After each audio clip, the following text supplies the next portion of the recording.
The Denver Public School Board announced on Thursday a single finalist for the open superintendent position, the current interim superintendent, Susana Cordova. Cordova has spent over 20 years in the district, first arriving as a bilingual teacher. Eric, what do you think of the sole finalist and the fact that she is a sole finalist for the DPS superintendent position? It's been a weird ride ever since Tom Boasberg announced his departure. I think this process has ill-served a lot of people. I think it has ill-served Susana Cordova, for one. Just as a clarification, she's not the interim superintendent at the moment, but the deputy super, right? The deputy super. I forget the exact title. I think she's been ill-served by it, but I think the constituencies of Denver Public Schools, voters, taxpayers, students, teachers, and others have also been ill-served by it. I have a whole lot of friends on the Denver School Board, so it pains me a bit to be too critical. But this process has spun to a point where you don't want it to spin. The press this morning said that 2 other finalists had dropped out in the last week. I'm told by very strong sources that they have lost 4 potential finalists over the course of the last few weeks. They might not have been formal finalists, but 4 people that they were very interested in, all from outside Colorado. It is amazing to me that the district of Michael Bennett and Tom Boasberg, which was nationally known as a very progressive, reform-oriented, interesting things happening kind of district, is now not able to attract a single one of those kinds of candidates. I think it's a combination of a perception that the board maybe doesn't have the vision or the commitment to really continue aggressively down that path, and the fact that we have board elections coming up, 11 months from now, next November, that could tip the balance on the board. So I think there are a whole lot of candidates out there saying, why do I want to move my family across the country when the whole majority of the board could tip here soon? Susana Cordova is a fine person. Whether she is the imaginative, bold leader this district needs remains to be seen. And most importantly, there really is no choice at this point. She is a sole finalist, and that ill-serves all the constituencies of DPS. Susan, what do our viewers need to know about the situation that may not be in these first headlines we're seeing about the situation? I think that DPS has an optics problem.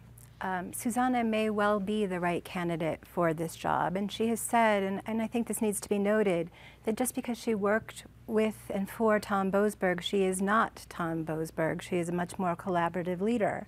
That said, in a district formerly led by Michael Bennett and Tom Boasberg, both of whom were perceived as having been anointed to this job, what this looks like is just simply another anointment. Whether that's true or not, that is the optics of this. And I think the Denver public school system didn't do itself any favors when on Thursday, just hours before they announced that Susana was the sole finalist, John Youngquist, the principal at East High School, posted an op-ed in Chalkbeat, sort of talking about the perfect leader for DPS, the perfect superintendent. And he was describing Susana. So, I mean, what this looks like is a very carefully crafted anointment, whether it is or not, and I'm not saying it is. That's what it looks like. And there's so many parents so disillusioned by the way this district has handled certain issues, including issues of race and gaps in education having to do with economic situations, that I can't believe they couldn't have handled this in a different way. Patty, it seems that this historic point, what would be the first Latina woman to lead DPS, is somewhat sullied because there's no one else to consider. There's not really a race to win if you're the only one running. Perhaps I'm selling it short. What do you think? Well, to echo Susan and Eric, it is really tough for her now because she's not coming from business the way Bennett and Boasberg. She's not a white guy. She's an educator. I mean, she came in as a bilingual teacher. She's a very different person, but right now all anybody's seeing is it looked like they just crowned someone from inside. We don't know why everyone else pulled out, but I heard the same thing that Eric had, that there were good candidates who wanted no part of it in the end. We're going to have 2 weeks of neighborhood hearings. And I think it's going to be tough for Susana, but we'll see if she really has the stuff to be the DPS superintendent maybe during that.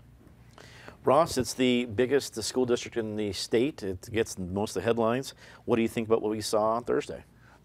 I agree with what everybody said here. To me, the appearance of this process, especially if you take somebody who might be looking at it without digging too much into the news, right? You know, just reading, oh, there's one finalist, that either looks like a corrupt process or an incompetent process. And neither one of those is something that I think Denver Public Schools wants, obviously not. I do wonder whether there is anything they can do to hold it open for a little longer and say we still would like to talk to a couple more people, or whether, as Eric suggested, maybe there's some other things going on where that's just not possible for us now, which is an even bigger problem than the problem they have with one finalist.